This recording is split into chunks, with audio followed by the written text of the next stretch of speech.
Okay, good morning, everyone. My name is Megan. I'm the hospital social worker. Thank you all for being here today to attend this case conference for Maria Cardinal. The purpose of today's meeting is to review her current situation and collaborate as a team to create a plan to support her overall well-being. So, to get us started, I'm going to review Maria's case. Maria Cardinal is a 58-year-old Indigenous Cree woman. Maria was admitted to the hospital due to complications from multiple chronic medical conditions. Maria lives alone in subsidized housing and relies on a small disability income. Maria has one daughter named Carrie who lives in a different city, so she's unable to provide ongoing support. Maria reported that her current housing situation is unsafe and inaccessible, and she's also experiencing food insecurity and a lack of transportation options.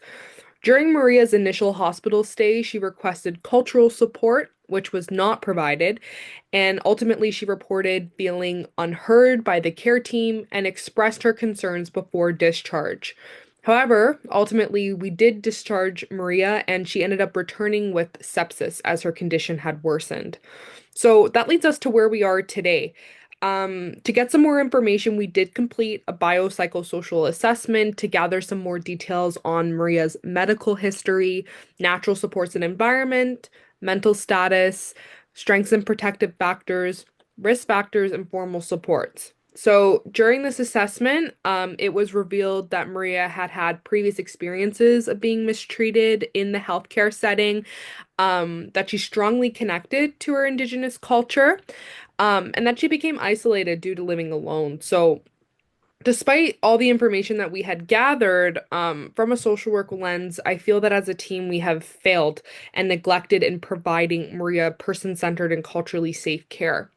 So, to move on, I would like to ask our physician, Holman, to share some insights on Maria's case from the medical perspective. Good morning, everyone. I'm Homan. I'm a physician. I'll provide a medical summary and rationale for Maria cardinal discharge. Maria has type 2 diabetes, as Megan mentioned already, and chronic kidney disease on dialysis, and she's on dialysis. She was admitted with a severe infected foot ulcer. Due to the extent of infection and tissue involvement, she underwent a partial amputation. Post-operatively, her course was closely monitored for signs of any systemic infections and wound healing progression. During her admission, Maria was treated with broad-spectrum intravenous antibiotics, initially piperacillin tazobactam, which was later adjusted based on clinical responses she provided. As the condition improved, she was transitioned to oral antibiotics for continued management. Her pain was managed by opioid analgesics as needed. Her diabetes was managed with insulin therapy to maintain glycemic control, which is critical for wound healing.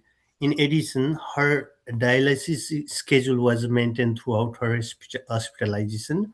Wound care was provided regularly with appropriate dressing and monitoring for signs of any recurrent infections.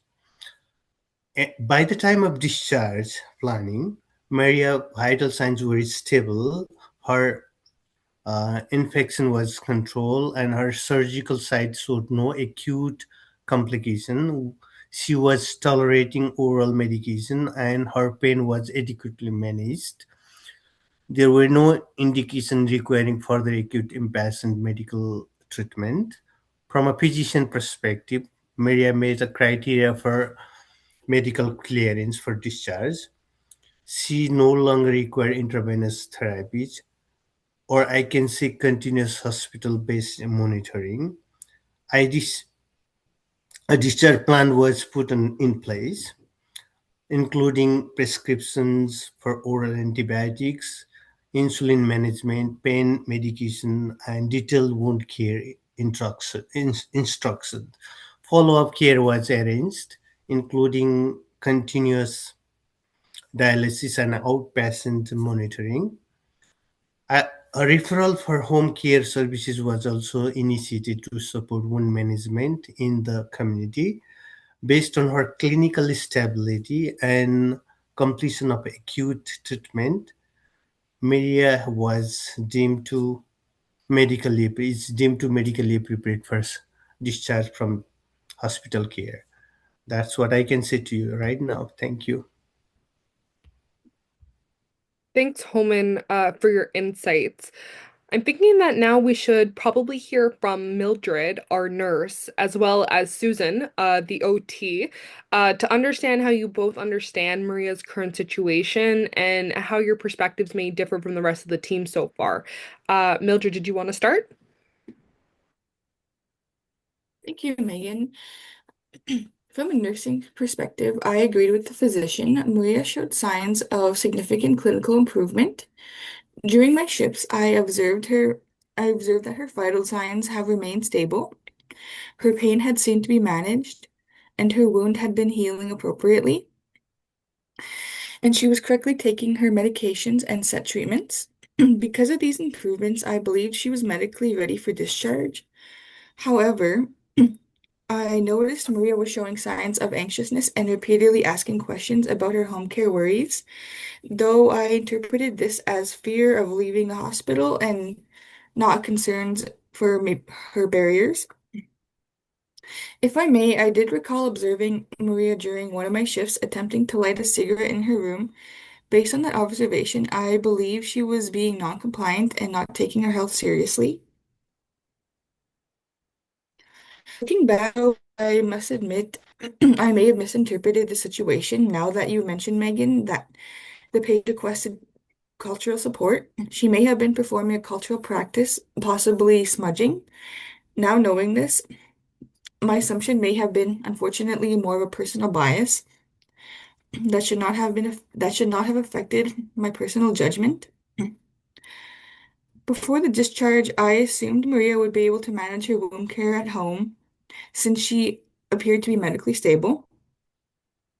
I recall seeing the patient moving on her injury at times. I assumed she was ignoring medical advice and could properly take care of herself. Now, looking back with Maria being readmitted, I realize that this assumption may have affected my ability to appropriately view her concerns. I assumed she would have been able to take care of herself independently, and I did not fully consider her barriers. Looking back, I could have listened better when Maria expressed her concerns on her home life. I misinterpreted her worry as just anxiety rather than the actual barriers she was facing. Her concerns should have been indicators that she required additional supports. Now that Maria has been readmitted, I recognize that being medically stable alone does not mean a patient is ready for discharge, especially with those actively expressing concerns, anxious feelings about proper home care.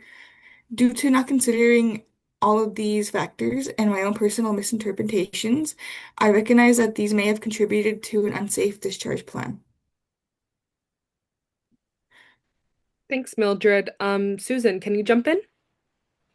Yes, from an OT perspective, I can speak to Maria's daily functioning and what I observed during our sessions.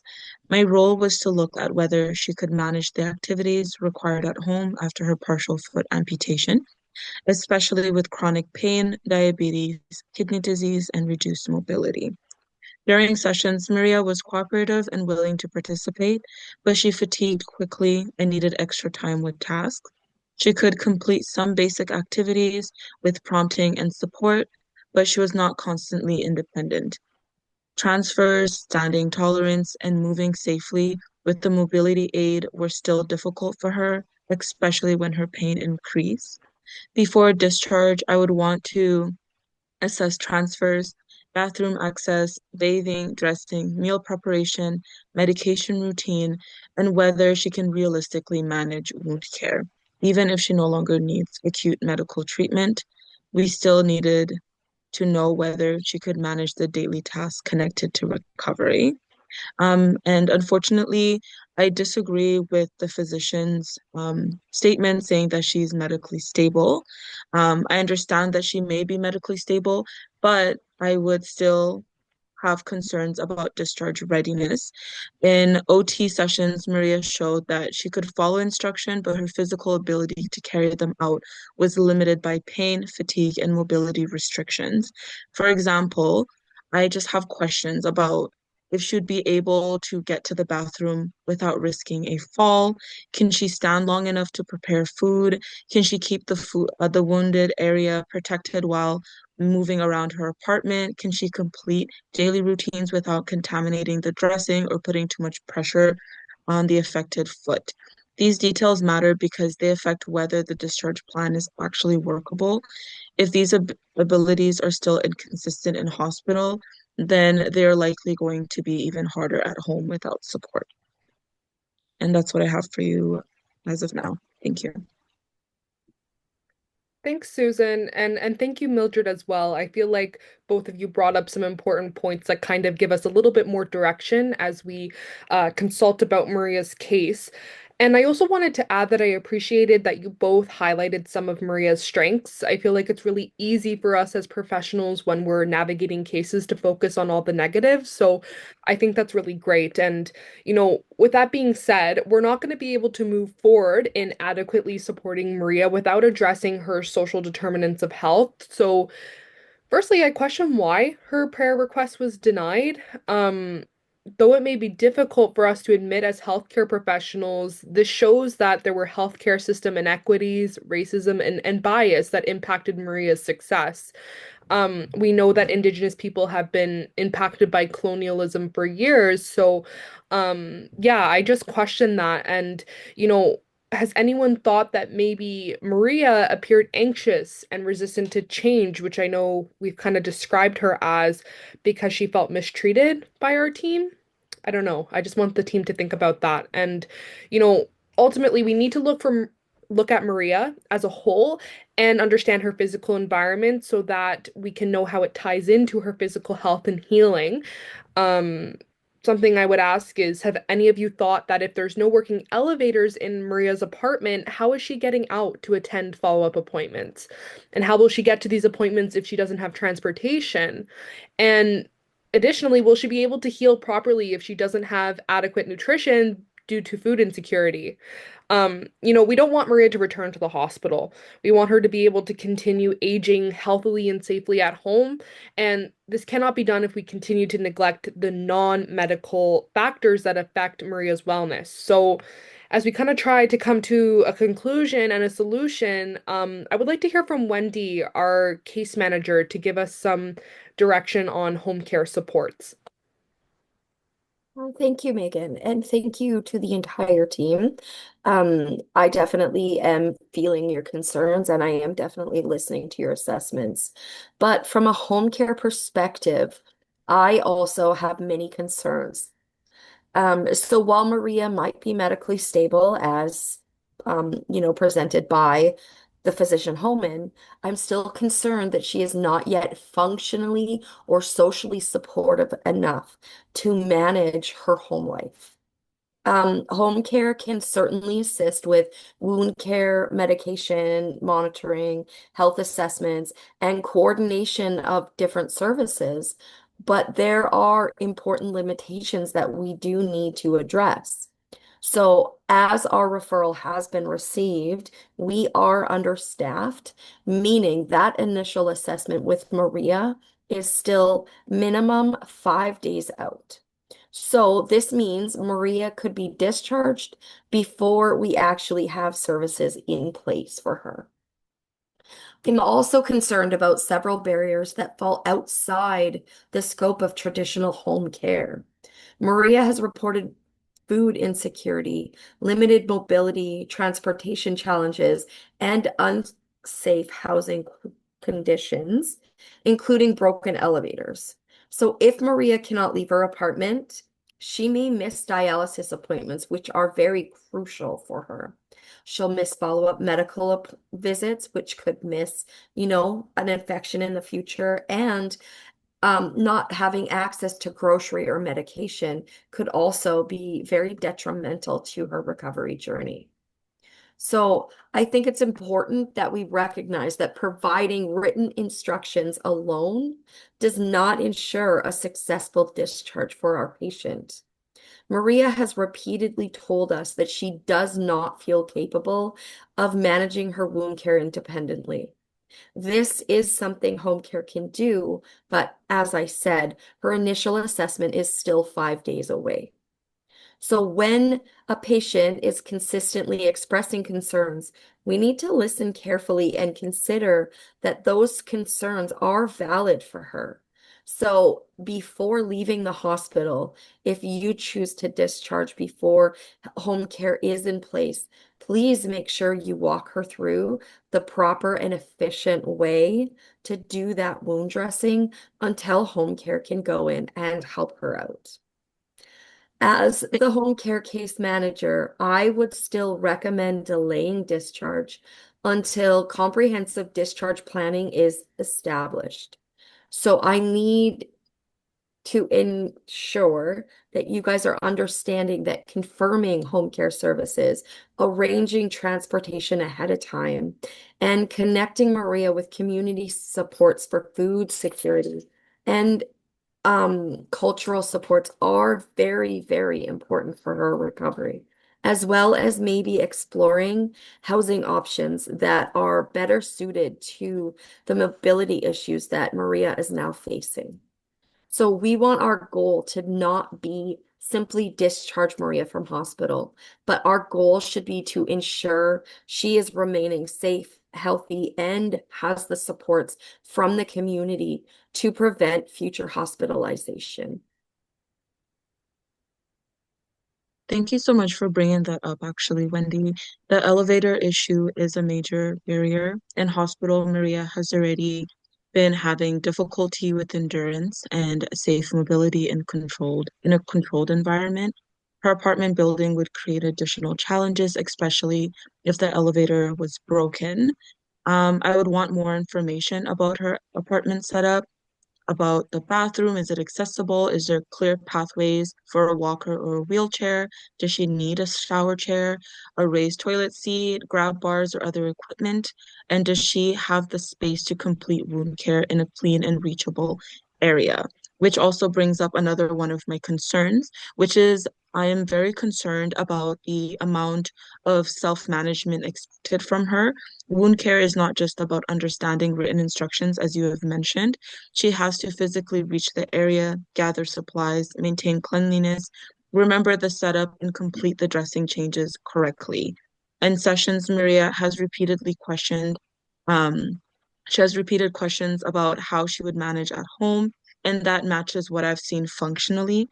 She was overwhelmed, but she also had real physical barriers. She was not simply refusing care, she was recognizing that the expectations may have been beyond what she could manage alone. The same applies to medication changes. If there were several new instructions, we need to know whether she can organize them and follow the schedule, especially while also managing dialysis and diabetes. Support like blister packages, a medication organizer, home care like you, Wendy, or even a nurse visit could also reduce the risk of mistakes. Thank you for bringing that up. So thank you, everyone. I want to add one more thing. You guys built up concerns on medical update I provided about Maria. I want to address the discharge decision from system and capacity perspective. At this point, Maria is medically stable. She no longer requires acute inpatient care. While I acknowledge the concern Megan, Wendy, and Mildred have has raised about her living situation and support needs, I agree to some extent with Susan's concern also, and but these all fall outside the scope of what acute bed is intended for in a hospital. We are currently experiencing significant pressure on bed availability. There were There are patients waiting for urgent medical procedure who require post-operative admission, and delays in discharge directly impact on our ability to provide timely care. In fact, we have upcoming surgeries scheduled that depend on bed turnover within 24 hours. In Maria case, her treatment during the hospitalization has been completed appropriately. That's what I can provide to you details. We had stabilized her infection, managed her pain, transition her to oral medication. In addition to a 3-month care plan that we have outlined, including ongoing dialysis and wound care and follow-up appointments in the community. I understand that there are gaps in community support. I know that, particularly with delays in home care services. I know that. However, the system is structured such that these services are intended to take over once a patient is medically stable. Prolonging the hospitalization for non-acute needs limits access to other patients who are waiting critical intervention.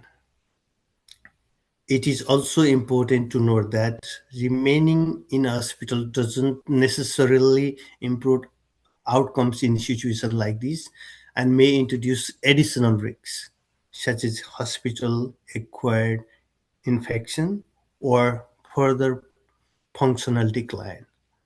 Given all of this from both a clinical and operational standpoint, discharge is appropriate. We need to ensure that hospital resources are used for patients who require acute care, while Maria's ongoing needs are managed through outpatient and community-based services. That's what should be done based on her current status and plan already in place. Maria should be discharged as soon as possible so that the bed can be made available for incoming surgical patients. Thank you. That's what I want to say to you. Thanks, Homan. I understand your concerns with the pressures on the healthcare system and bed availability, but ultimately we need to kind of come to a conclusion on a plan for Maria. And I've been reflecting throughout our entire conversation today, and as a social worker, I believe that we have failed in not including Maria as a part of our care team, even today. I would encourage us to maybe bring her into a larger conversation, such as the family case conference, which could also include her daughter, Carrie. So then we can have a greater discussion and make a discharge plan that accommodates her needs and goals.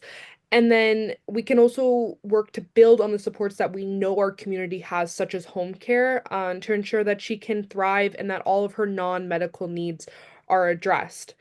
Does anyone else have a recommendation for her plan moving forward? Maybe Susan, do you want to add something?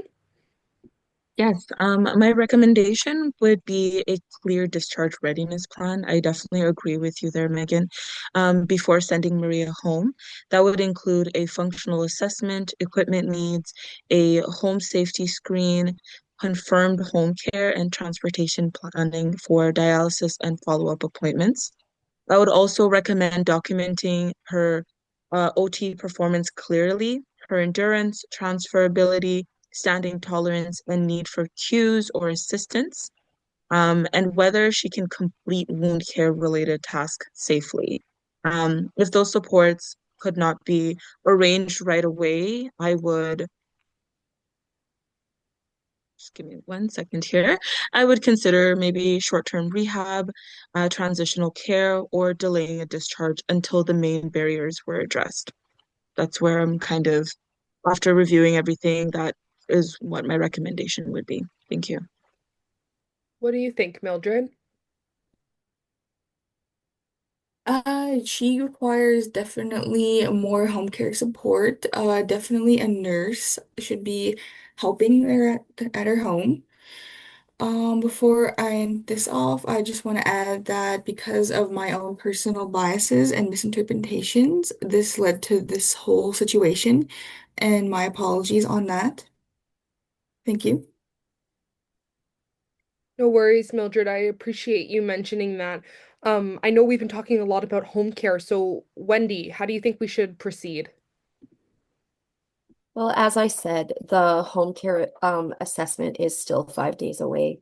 And I've tried to move the numbers, but unfortunately, I can't do it for one if I'm not doing it for all because my home care team is quite tied up in other necessities. So at this point, I would really recommend that we wait until home services are confirmed. That way we know that those wounds are being addressed properly, to reduce the risk of infection again. I would also like to see transportation and food securities addressed. So maybe as the social worker, you could arrange with the mobile outreach team so that they could be, already scheduled to move her to those appointments, as well as letting her know what kind of food security options there are in her community. At this time, I am not super comfortable with the mobility issues surrounding the elevator. I do think that this is a huge barrier, not only for her, but for other residents. And I would like you to consider or maybe talk with her and the family about her relocating to something that is a little bit safer. Um, but I think we need to really be conscious of discharging her to safe, realistic, and suitable confinement situation. Yeah, I agree, Wendy. I know that Homan, we've kind of talked about delaying discharge and getting those supports in place before she goes home, and I know that you're concerned about bed availability. So, do you have anything you want to add to this? Um, Thank you, Megan, and thank you, everyone. I now understand the Maria case. This actually case conference helped me realize that being medically stable doesn't guarantee a safe discharge. I acknowledge that I focused too heavily on clinical indicators. I didn't fully integrate the social determinants of health, as Megan highlighted, and observation Susan shared, or the Wendy and Megan for challenging my uh, perspective and showing me that interdisciplinary collaboration is essential for cases like Maria. I will. I acknowledge that we should have to delay her uh, discharge plan, and then everything should be in place and before we discharge to her in her residence. Thank you. Thanks, Homan. Um, so I'm thinking that I want to propose a plan based on our conversation. Um, and then you guys can let me know what you're all thinking. So what I'm thinking is that we can postpone Maria's discharge until a home care assessment can be completed in 5 days. In that 5 day period, we can also host another family case conference that includes Maria and her daughter to confirm her discharge and make sure that she's feeling comfortable because I know that we've previously neglected her concerns. And then once all of those things are in place, we can discharge her with the adequate supports in place. So hopefully she doesn't have to return to the hospital. Would you guys agree with that plan? Yes. Yes, I agree. Yeah. Thank you. Yes, I think that that is the best decision that we could make as a team for Maria. Okay, great. So no one has any concerns. I worry about the systemic issue of it all. I do realize that, yes, as a case team, we are planning for this, but I wonder if the hospital is going to grant us the leniency to have her in hospital for 5 more days. And if that is not the case, if they are going to push her out, what does that look like for Maria?